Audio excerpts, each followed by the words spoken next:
महाराज को स्वयं आज यहाँ उपस्थित होना था।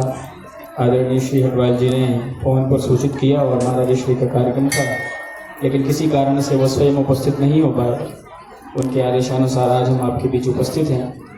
कई बार भगवान के दर्शन करने का अवसर मिला इस गांव में, और इस गांव से विशेष संबंध हम लोगों का है। इस दृष्टिकोण से भी है कि हम लोग बचपन से काशी में ही रहे हैं और जितना अध्ययन है बचपन का सारा समय काशी में ही बीता है, लगभग 15 से अधिक वर्ष। तो जहाँ काशी सुनाई पड़ता है वहाँ से विशेष एक लगाव होता है। इस माध्यम से तो संबंध है ही, दूसरा एक माध्यम संबंध का ये भी है, ये हमारे ज्योतिर्मठ शंकराचार्य मठ के क्षेत्र में है और भगवान के मंदिर की स्थापना भगवत पाद आदि शंकराचार्य जी महाराज के कर कमलों से हुआ है। ऐसी कई भावनाएं इस स्थान से जुड़ी हुई है। शास्त्रों में पुराणों में कहा गया है यज्ञो वै विष्णु। भगवान विष्णु साक्षात यज्ञ रूप में ही दर्शन देते हैं और उसी से हमारा कल्याण होता है।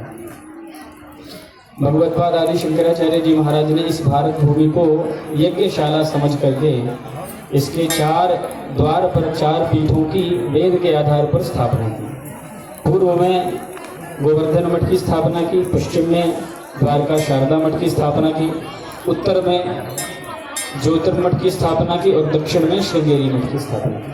अलग अलग वेद के आधार पर है इन मठों की स्थापना का उद्देश्य, इसीलिए इनको आमनाय पीठ कहते हैं। आमनाय का मतलब वेद है। तो ये जो उत्तर का मठ है ये अथर्व वेद के आधार पर है। अथर्व वेद आमनाय पीठ है ज्योतिर्मठ, जिसके अंतर्गत ये क्षेत्र आता है। देखिए आज हम यज्ञ कर रहे हैं और अपने आप को उत्साहित समझ रहे हैं, सौभाग्यशाली समझ रहे हैं। भारत देश, भारत भूमि के ऊपर कुछ प्रतीक ऐसे हैं जिनका संरक्षण यदि हुआ तब हमारा संरक्षण होगा भविष्य में। यदि वो नहीं बच पाए तो हम भी नहीं बच पाएंगे। जैसे हमारे भारत देश में, जैसे हम अपने शरीर की तुलना कर लें, महाभारत में ये कहा गया यत् पिंडे तत् ब्रह्मांडे। जो हमारे इस पिंड में है वही ब्रह्मांड में है। पिंड में छोटे रूप में है, ब्रह्मांड में बृहत रूप में है। तो हमारे शरीर को चलाने के लिए वैसे तो 72,000 नाड़ियां हैं, जो नस जिसको हम कहते हैं, लेकिन 2 प्रमुख हैं, इड़ा और पिंगला, जिससे हम श्वासोच्छ्वास लेते हैं। इड़ा पिंगला यदि दबा दिया जाए तो व्यक्ति का जीवित रहना मुश्किल है। उसी तरह हमारे इस भारत भूमि में 2 प्रमुख नदियां हैं जिनको हम गंगा और यमुना कहते हैं। तो ये भारत भूमि जो भगवान का स्वरूप है, विराट पुरुष का स्वरूप है, इसकी प्रमुख नाड़ियां हैं इड़ा और पिंगला। पूज्य शंकराचार्य जी महाराज जब गंगा सेवा अभियानम चला रहे थे, इस समय भी चलाते हैं, तो गंगा सेवा अभियानम में बार बार इस बात को कहते थे कि हमारे देश में 15,000 नदियां हैं। 15,000 नदियों में से कोई एक नदी कम से कम प्राकृतिक स्वरूप में बहना चाहिए। लेकिन दुर्भाग्य इस देश का कि विकास जिसकी मार इस मंदिर के ऊपर भी है, डैम और दुनिया भर की दूसरी चीजों की मार, उसके कारण हम जो हमारी नदियां हैं उसको भी सहज रूप से रहने नहीं देना चाहते हैं। तो हमको इस देश की संस्कृति का संरक्षण यदि करना है तो नदियों को उनके मूल स्वरूप में बहने देना होगा। गौ माता को सुरक्षित रखना होगा, जो परंपराएं हैं उनको बचा के रखना होगा, क्योंकि बाकी सब चीज आप विदेशों से आयातित कर लेंगे, विदेशों से सीख लेंगे, लेकिन जो आपकी परंपराएं हैं यदि वो आपके पास नहीं रही तो जैसा कि हमारे प्रधान जी ने बताया ना कि बड़ी बड़ी अट्टालिकाएं किसी काम की नहीं रहेंगी यदि हम परंपरा शून्य हो गए, परंपरा विहीन हो गए। इस गांव के लोग सौभाग्यशाली इस अर्थ में भी हैं कि उन्होंने निरंतर इस मंदिर को बचाने के लिए निरंतर प्रयास किया है। एक बात की तरफ आपका ध्यान हम आकर्षित करते हुए अपनी वाणी को विराम देंगे। देखिए हम यज्ञ करने के लिए यहाँ उपस्थित हुए हैं। हम आपसे एक प्रश्न ये पूछना चाहते हैं कि आप बताइए कि यज्ञ के लिए सबसे महत्वपूर्ण सामग्री क्या है? बताइए, कोई आप में से बताना चाहें तो। चरु और संविदा। क्या क्या है? हवन, घी हो गया, चरु। घी सबसे महत्वपूर्ण सामग्री क्या है?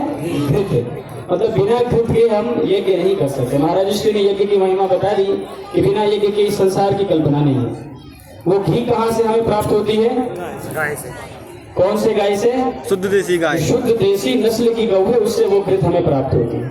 आज देश की स्थिति क्या है कि देश में विकास के नाम पे डॉलर कमाने के लिए हमारे देश में प्रतिदिन कम से कम 50,000 से 1 लाख गाय काटी जाती है। आपको शायद पता हो ना पता हो, हमें जानकारी नहीं है, लेकिन हम जो तथ्य है वो आपके सामने रख रहे हैं। लगभग 80,000 गाय प्रतिदिन इस देश में काटी जाती है।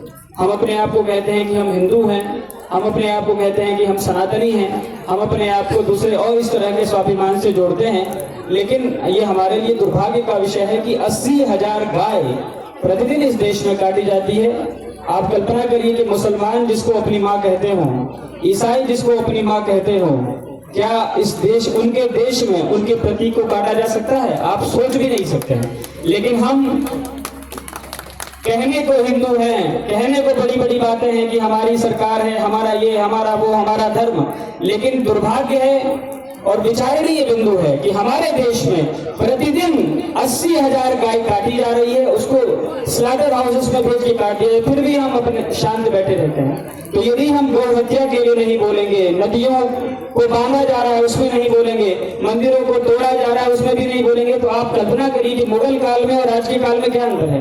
मुसलमानों से हमारा विरोध केवल इस बात के लिए था कि मुसलमानों ने हमारी बेटियों को अपमानित किया, उनके चीरहरण किए, उनको कलंकित किया सबके सामने। और दूसरा विरोध केवल ये था कि उन्होंने हमारे मंदिर तोड़े थे, उन्होंने हमारे गाय को काट दिया था। वही तो आज भी हो रहा है इस देश में।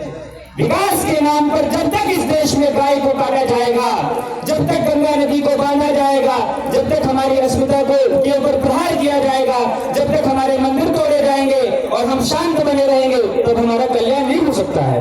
भगवान ने यदि हमारे अंदर सनातन धर्म का खून दिया है तो केवल पूजा करके अपने घर जाके प्रसाद लेकर बैठने से काम नहीं चलने वाला है। आपको ये देखने की जरूरत नहीं है कि आपका शासक कौन है, आपको ये देखना पड़ेगा कि आपके धर्म की रक्षा हो रही है कि नहीं। केवल आपका शासक यदि हिंदू है तो कंस भी हिंदू था, लेकिन क्या कंस का शासन आपको मंजूर है? रावण भी हिंदू था, लेकिन रावण का शासन हमको नहीं चाहिए। हमको राम का राज्य चाहिए जिसमें ब्राह्मणों का सम्मान हो, जिसमें गाय का सम्मान हो, जिसमें नदियों का सम्मान हो, जिसमें यज्ञ का सम्मान हो। जब तक यज्ञ का सम्मान नहीं होगा, जब तक मंदिरों का सम्मान नहीं होगा, जब तक गाय की सुरक्षा नहीं होगी, तब तक सब कुछ व्यर्थ है। आपको ये विचार करने की आवश्यकता है, क्या आज हमारे देश में ये सब हो रहा है? यदि नहीं हो रहा है तो हमको दृढ़ संकल्पित होना होगा। हमारे लिए सबसे महत्वपूर्ण हमारा प्रतीक है, हमारे गुरु है, हमारा धर्म है, हमारी गाय है, हमारा मंदिर है, हमारे यज्ञ है, हमारे ब्राह्मण हैं। ये हमारे लिए महत्वपूर्ण, हमारे लिए पार्टियां महत्वपूर्ण नहीं है। इस देश का दुर्भाग्य उस समय शुरू हो जाता है जब हम नेताओं को अपना मानने लगते हैं, अपने गुरुओं से अपने आप को दूर कर लेते हैं।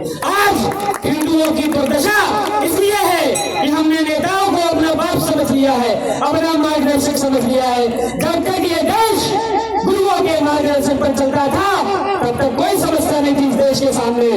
1000 साल गुलामी का हो गया, 800 साल मुसलमान रहे, फिर भी आज हम हिंदू बचे हैं किसी नेता के कारण नहीं, शंकराचार्य जी के कारण बचे हैं, अपने गुरुओं के कारण बचे हैं। इसीलिए आज भी यदि धर्म को बचाना है, मंदिरों को बचाना है, गाय को बचाना है, गैया को बचाना है, तो गुरुओं का अनुसरण करना होगा। और हम सौभाग्यशाली हैं कि हम ऐसे गुरु के शिष्य हैं जो धर्म के लिए, समाज के लिए निरंतर, अपने राष्ट्र के लिए लड़ते हैं।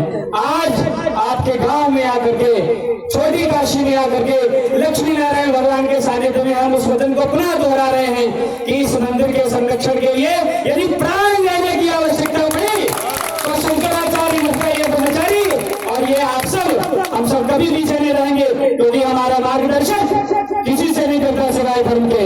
हम ऐसे मार्गदर्शक और ऐसे गुरु के शिष्य हैं। तो आज यहाँ उपस्थित होकर के हमें दृढ़ संकल्प लेना होगा, ये तय करना होगा कि हमारे लिए महत्वपूर्ण हमारा धर्म है या हमारे लिए हमारा सामाजिक व्यवहार है। हमारे लिए सबसे महत्वपूर्ण हमारा धर्म है। सनातन धर्म बचेगा तब हमारा अस्तित्व है। सनातन धर्म यदि समाप्त हो गया, हम समाप्त हो जाएंगे। 80,000 गाय गौवंश इस देश में काटी जा रही है, गंगा को बांधा जा रहा है विकास के नाम पे, लेकिन हम शांत हैं।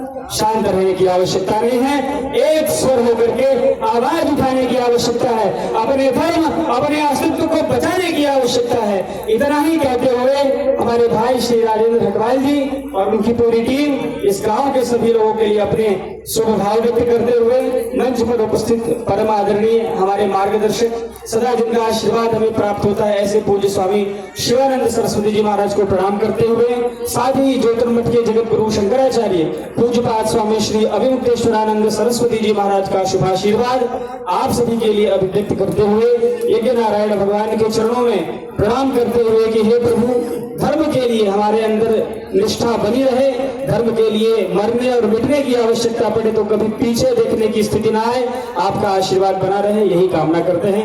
बोलिए श्री लक्ष्मी नारायण भगवान की जय, गुरु शंकराचार्य भगवान